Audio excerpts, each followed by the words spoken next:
Pisces, you divine creature. This is a mystical and magical year for you. Well, not just year, 20 years actually, because we have Pluto in Aquarius. It just does nip out in September, but fundamentally it's in Aquarius, and you are diving into the meaning of your spirituality, your intuition, your magic, and then maybe lots of changes. Hopefully you will dive into this Pluto energy, which is a slow burner, but it's, we're here, it's happening, and empower yourself with your magic. Saturn, of course, is in your sign at the moment, which is teaching very intense lessons, darling.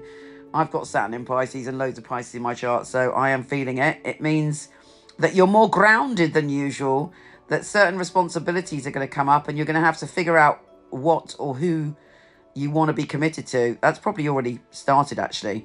But you're like, right, this is a big moment. We've got Saturn in Pisces, grounding and teaching lessons. And then we've got Pluto in the 12th house, which is all kind of about the unknown.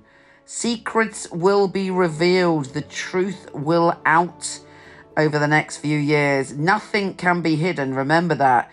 Don't even think about telling anyone a porky pie lie, because it will come up and bite you on the bum. Pluto doesn't take any prisoners. It's time for radical honesty.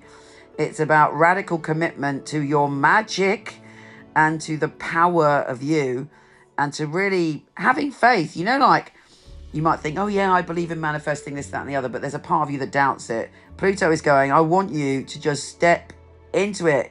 Use your intuition, embrace the mysterious, and go forward. Of course, after 20 years, Pluto's going in your sign. So this is, it's big news. The lessons you've got now, take them on. So you are fully in your magical cloak of power when Pluto goes into your sign in 20 years. I know, nobody needs to worry about that now, but I'm just saying. Anyway, this is a big year. How are you feeling? Like, you're already feeling sort of like more insightful, more intuitive. Or you also, if you don't kind of ground that energy, but thankfully Saturn will help you, you might be feeling a bit spacey and muddled. Try and get through that. Find a way to ground yourself, because it's so important that you do, because there's so much going on. There is a new super moon in your sign on the 10th of March. That is very, very powerful for you. And you've got to kind of use that energy. It's great for manifesting. It's great for you to go forward. It's a rebirth for you. You're recreating yourself. You're flapping your magical wings, and you are ready for the next chapter. So start plotting and planning what you want to manifest on the 10th of March, because it is a brand new beginning. It's your very own a birthday new moon, and it should bring a massive present from the universe. On the 25th of March, there is a full moon in Libra lunar eclipse, which could be, potentially, probably, going to be quite intense for you, because it's in your 8th house.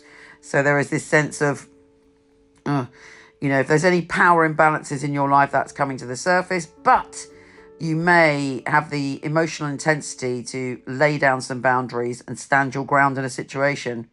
I would also, very important this year because of Pluto, look at your rising sign as well when reading these horoscopes or listening to these horoscopes.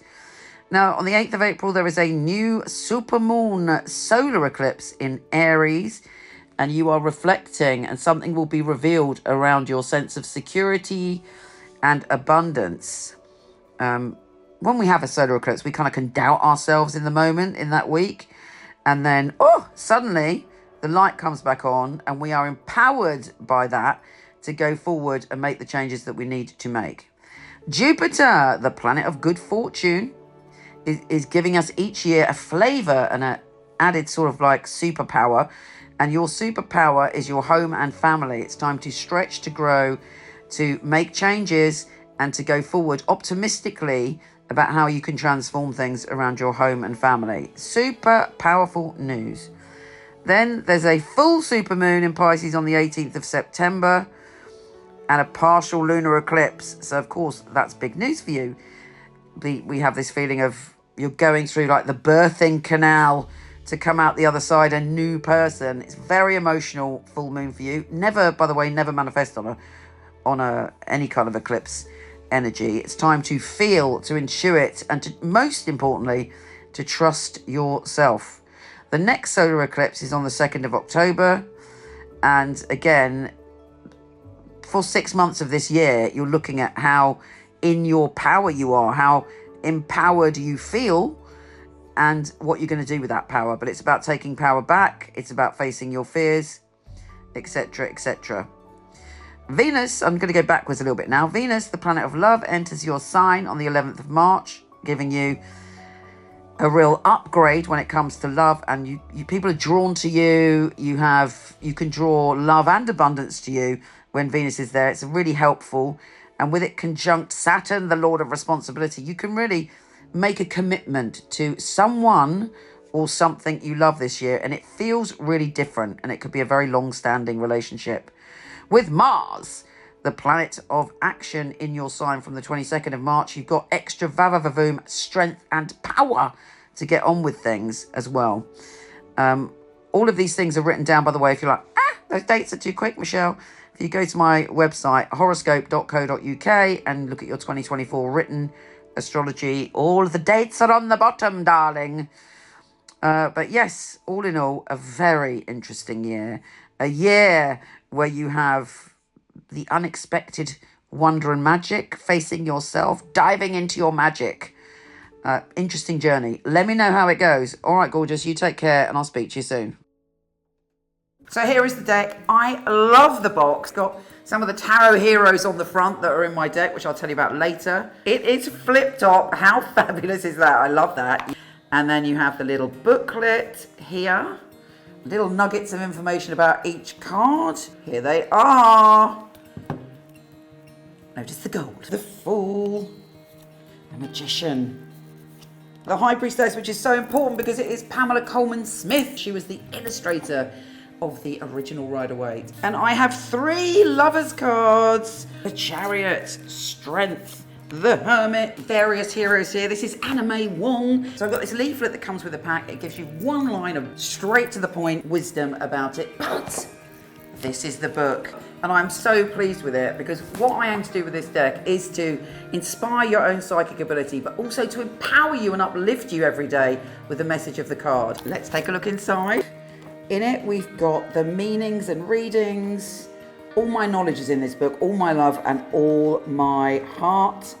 I talk to you about my journey, and I talk to you, most importantly, about how to dive in and learn the tarot really quickly, because that's the way I roll. Very easy guide. I talk to you about reversals and how to empower yourself and feel the love of the tarot. And then there's a little space where you can do your readings.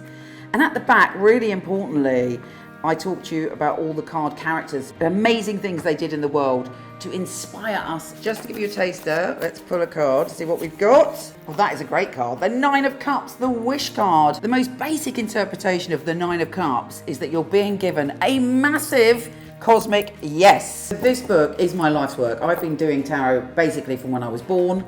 It's been a lifelong passion, and you're always learning when it comes to tarot, and I've tried to put everything I know and all the magic and how you can learn quickly. You can get them from Amazon, Barnes & Noble, and potentially order them from your local bookshop and support your local bookshop. These carry my heart and my soul, and I thank you for being on this journey. You inspired me to do it because I wanted to have an inclusive deck. So I thank you for being my inspiration.